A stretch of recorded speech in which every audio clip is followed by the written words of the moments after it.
Bernadette McDonald, and I'm the host of What Is Your Real Name? By adoptees from Quebec, Crèche. And our guest today is Kathy Beresford, and she is a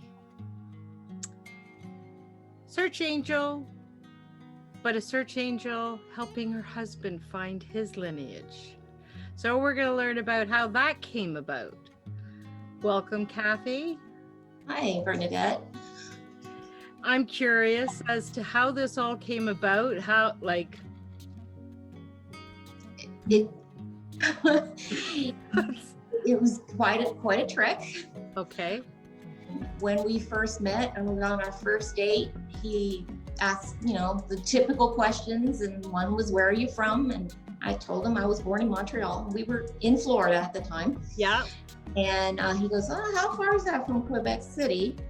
And I said, "I think about an hour and a half drive," because that's where I was born. And turned out he was born through the crèche and was adopted to a family in Cincinnati, Ohio. How did you up there? The couple had been trying to have a child and were unable to, and they had tried all of the orphanages and adoption agencies in their area, and someone suggested going to Quebec. So they wrote a letter and heard back. They did all their studies and the home studies and all that goes on with adoption. And I'm not sure how long it took, but they got a phone call that they had a little redheaded boy for them. The dad was redheaded, so they matched him that way. And he was at the time 4 months old. Okay. And, it took about a month for them to get over there because Cincinnati to Quebec is a little bit of a drive. So they a little bit. Yeah, they went and got a crib and did all that stuff, and then drove up to Quebec and went and got him. Oh, nice. Yeah. So he how old was he? Did you say when? I think when they brought him home. Yeah. About 5 months old. Okay. 5 months old then. Yeah. So. Yeah, so he was raised as an only child. They never adopted any more after him. They tried, but by then they were well into their 30s and they are considered too old, which I wish, right? I have my kids in my 40s, so whatever. Yeah. So how did it come about where he found out he was adopted? He was about 9 years old, and they basically sat him down and told him that he was adopted. His mother was very nervous about it, very terrified that, if he wasn't happy, they would come back and take him back, or that, something was going to make him leave. Yeah. So it made her very nervous. So it kind of translated to him that it was kind of a touchy subject. So he didn't ask a lot of questions. He just kind of, handled it. So I would assume it probably made him nervous, knowing their nervousness. Right, exactly. Yeah, so. I think he was a little more peaceful about it, the father, but she was just terrified. She's just so scared of losing her little boy. I can imagine. Yeah. Not that it happens that, in a normal situation, it doesn't usually happen, but. Well, back then it wouldn't. Today would, be the mother's rights, and you could have the child probably, who knows how long, and they have the right to have that child back. So. Right. Yeah. It was tough for her and for him, because he was 9 years old. That's the age where children stop identifying as a child of the, and they become their own person. So there was that, it kind of skewed that for him for a while, it really, imagine. Yeah, it was a difficult point, but he got through it, not easily, but he made it through, And then And years later, that he had no other siblings? no, he ended up a child. Like I said, they had tried, but they couldn't. His mother was an only child, and his father was one of many. Okay. So it was, it was an interesting situation. For her, he was her world. She was it. That was it. So at what point did the search actually start, or how did it come about for it to start? Well, some years later, we were married. I think we had 3 kids by then. And it was suggested to him to get in contact with an agency in Quebec. I don't know the name of the agency. It was in the early 90s, so it might not exist anymore. Yeah. I have family that have adopted in that area, so they knew the agencies and stuff, that they were able to guide us a little bit. And he filled out the paperwork for them to give whatever information they could. Okay. At the time, names were not given. She specifically said, "You can give my name." And it took about 1.5 years. And they called him at work one day and told him that they had figured out who his mother had been and that she was deceased. He ended up having to take the rest of the workday off. He just couldn't, he had kind of pinned his hopes on finding her. Yeah. And he came home and, had a rough day. And at the How long prior to time, him finding out who she is did she pass? 1 year before he started. Even harder. Yeah. Harder.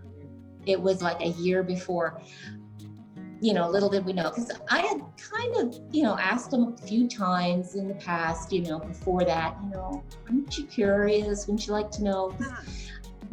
Being from a large family myself, family was important to me, Mm-hmm. But, for him, he needed to want it, and he didn't get until that point. Yeah. So, it is what it is. She had passed away. We can't change that. Well, exactly. So were you able to find out any more information about or siblings? At that point, not yet. Okay. At that point, all they said, they could give a cause of death, which ended up being incorrect. They called it Friedreich's ataxia. Okay.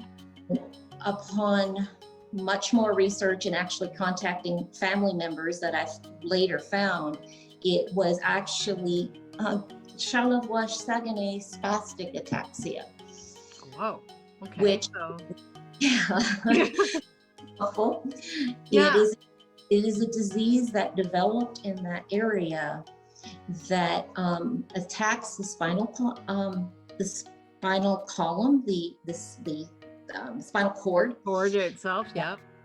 And it starts off, the child, usually 12 to 18 months, might have an odd gait. They walk a little bit with they hop a bit.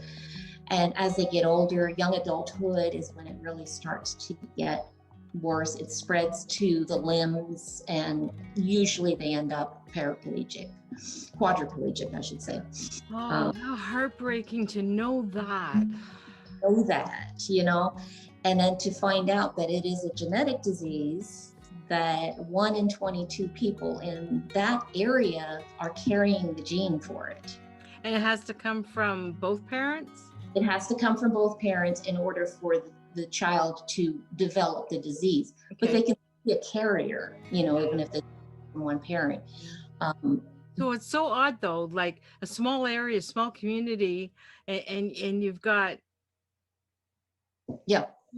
it's affiliated with that area. It's like, I ain't moving there. Sorry. No.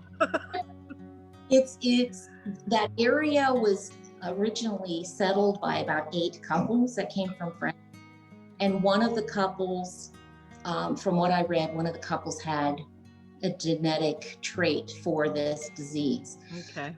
that over the generations, because it was only a very small community, there was a lot of cousins and second cousins, and sometimes they knew about it, sometimes they didn't, but Yeah. The disease took on a life of its own. It became its own entity. It was different than the original one. And that's why Mutated. Yeah, it mutated into what it is today. It's still there. And it's known by its name, by that area. Very tiny. Yeah, was he ever tested to see if he never needed to be, because when we found out about it, we still thought it was Friedreich's ataxia. Okay. And I was pregnant, I believe, with our fourth child at the time, and I mentioned that, and my doctor said, let's go have you talk to a doctor for this. And he did the research into it, and he said, does your husband have any kind of symptoms at all? And I'm like, no, your baby's fine. There'll be no problem there. So, because my genetics are not related there at all. I'm from the Netherlands, so my genetics don't carry that at all. So there was no chance our children could be affected. Well, that's wonderful to know. Yes. Right? Yeah. So some years later, for Christmas, I gave him an ancestry kit. Okay. He had been asked by people, hey, do you have Irish in you? Or, something would happen, or his hair color, being a little bit reddish, and he'd have to say, I don't know. I only know that I came from an orphanage in Quebec. That's all I know. And it bothered him sometimes, it's like, I'm sure it would. It would. I bought him this kit for Christmas. Yeah. Did the kit on his own privately. He didn't want any help. He didn't want anyone looking at it, just did it on his own. And a couple weeks later, he comes and at the time, Ancestry was a little broader in the heritage. They didn't have it as narrow. Yeah, it wasn't as pinpoint now. Right. Now, sorry. Yeah. Yeah. But at the time, it said Western Europe. Okay. Me being from the Netherlands, it's also Western Europe. Yep. Because, hey, we could be related. I'm like, oh, no, please no. But that was it. He packed it up and didn't look at it again. Wow. He didn't look for matches or anything like that. He just wanted to know his heritage. A year later for Christmas, I offered to do the research for him. That was going to be my Christmas gift for him. Little did I know this was going to be hundreds of hours of work. Oh, painstaking hours. No answers. Questions. Yes. But it's fun. It is so much. Sure can be. It is so much fun to just see the names and just see these little families develop, It's like, oh, here's a couple that got married and they had these kids, Yeah. I enjoyed that part. And I just kind of kept looking, couldn't find anything until a half brother showed up. Perfect.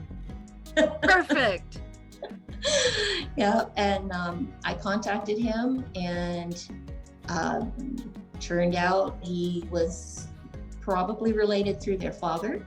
Okay. Did a little more digging, found out some sisters' names, and through Facebook found a sister that was super helpful. Wonderful. It was amazing. She was amazing.